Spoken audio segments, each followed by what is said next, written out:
Bienvenue sur TV Vendée pour le récapitulatif de la soirée électorale du second tour des élections législatives. On connaît désormais les 5 députés vendéens qui vont siéger à l'Assemblée nationale pour les 5 prochaines années. Dans la première circonscription, celle de La Roche-Nord-Challans, à noter tout d'abord la participation. Elle a été de 45,05% ce dimanche. Et c'est Philippe Latombe, le député sortant, qui l'emporte avec 56,74% des voix devant Lucie Etonneau, la candidate de la NUP, qui elle récolte 43,26% des suffrages. On écoute les réactions du vainqueur et de la perdante. Je pense qu'on a fait une belle campagne avec Lucie Etonneau. On a montré une discussion vraie entre le premier et le second tour. Et c'était important de montrer qu'on n'était pas d'accord sur tout, qu'il y avait une question de programme. Je pense qu'il faut qu'on puisse débattre à chaque fois qu'on a la possibilité de débattre et que c'est ce qu'attendent les électeurs. Et c'est ce qu'on a fait avec Lucie Etonneau. Donc je voudrais la remercier parce que c'était pas forcément évident. Beaucoup disent qu'il faudrait une 6e République. En fait, la 5e montre qu'on peut avoir une représentation pluripartisane au sein de l'Assemblée et que c'est quelque chose qui n'est pas simplement à jeter, mais plutôt simplement à conforter. Bien sûr, un regret que ma candidature, que la Nouvelle Union populaire écologique et sociale n'ait pas su convaincre suffisamment pour cet entre-deux tours, pour montrer qu'il y avait un autre projet alternatif. Et ce soir, bien sûr, marqué par l'abstention, qui reste encore très forte au niveau national, mais aussi au niveau vendéen, et par le score du Rassemblement national de l'extrême droite au niveau national, qui aura le plus gros groupe important depuis 1986. Donc il faut s'interroger sur ce score de l'extrême droite ce soir qui est très fort dans toute la France. Dans la deuxième circonscription, c'est Béatrice Bellamy qui l'emporte de la majorité présidentielle. Elle avait obtenu l'investiture en tout début d'année. Patrick Loiseau, le sortant, a été éliminé la semaine dernière. Elle obtient 58,42% des voix contre Nicolas Hellary, 41,58% des voix. Et là aussi, la participation est faible. 48,11% des Vendéens se sont déplacés. On écoute tout de suite la toute nouvelle députée qui va faire ses premiers pas à l'Assemblée nationale. Je suis consciente que je m'engage maintenant avec chacun des Vendéens de la deuxième circonscription sur une aventure de 5 ans.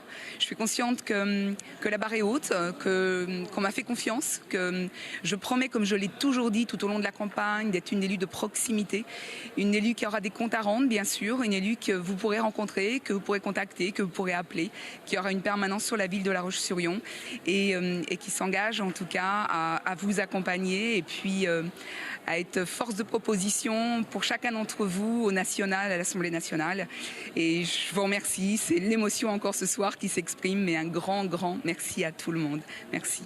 On savait effectivement que c'était des circonscriptions qui étaient très compliquées. On reste en Vendée. La dernière fois que la deuxième circonscription est passée à gauche, c'était après une présidentielle qui avait été gagnée par la gauche et donc une vague très importante. On n'était pas du tout dans ce contexte-là, donc on savait que les choses allaient être compliquées. Pour autant, on a fait une belle campagne, une très belle dynamique et je crois qu'on a posé aujourd'hui la première pierre d'un édifice avec l'Union de la gauche qui est extrêmement intéressante et qui va perdurer dans le temps, je l'espère, et qui ensuite va nous mener vers d'autres choses et permettre de convaincre un peu plus les électeurs de Vendée. On poursuit avec la troisième circonscription, celle de Vendée Littoral, où le taux de participation s'élève ce dimanche à 47,26%. Et c'est le député sortant Stéphane Buchou, candidat Ensemble, qui l'emporte largement, 61,48% des voix. La candidate du Rassemblement national, Corinne Fillet, récolte quant à elle 38,52%. Beaucoup de satisfaction, mais désormais la tête tournée vers l'Assemblée nationale et vers cette circonscription, parce que dès demain ou mardi, je serai à Paris pour entamer les chantiers qui doivent être mis en œuvre pour ce nouveau quinquennat. Et le premier chantier, il a été rappelé par le président de la République, par la première ministre Elisabeth Borne, qui a été réélue ce soir, et j'en profite pour la féliciter également, sur le texte qui vient mettre en œuvre les mesures pour le pouvoir d'achat. Donc ça, c'est le premier texte qui sera voté dès le mois de juillet prochain. Vu le pourcentage, c'est quand même un bon score. On a bien travaillé sur cette circo.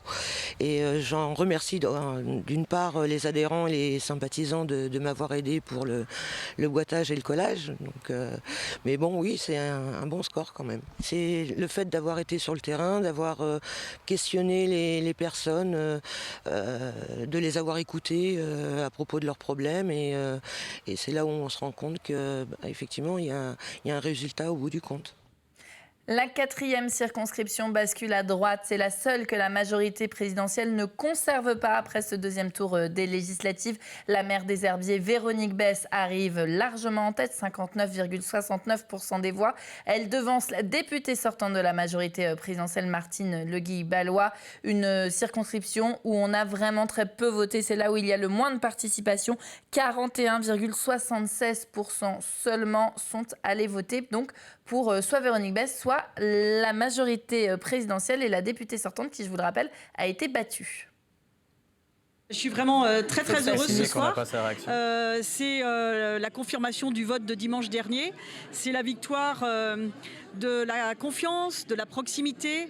Vous savez, moi, j'ai toujours essayé d'être la même, une élue de terrain, proche des gens, pour essayer vraiment de les accompagner dans leurs projets, dans leurs difficultés, que ce soit la population, mais aussi les chefs d'entreprise, les présidents d'associations, les collectivités, bien évidemment. Donc, c'est une belle reconnaissance du travail que je fais depuis longtemps. Et je suis vraiment hyper contente ce soir. Avec toute mon équipe, on est très contents. Notez que Martine Le Guy-Ballois devait nous livrer sa réaction ce soir, mais elle était injoignable. Dans la 5e circonscription, la majorité présidentielle conserve Luçon-Fontenay devant le Rassemblement national. Pierre Henriet, député sortant, s'impose largement, 60,94%, devant Isabelle Magnien, 39,06% des voix.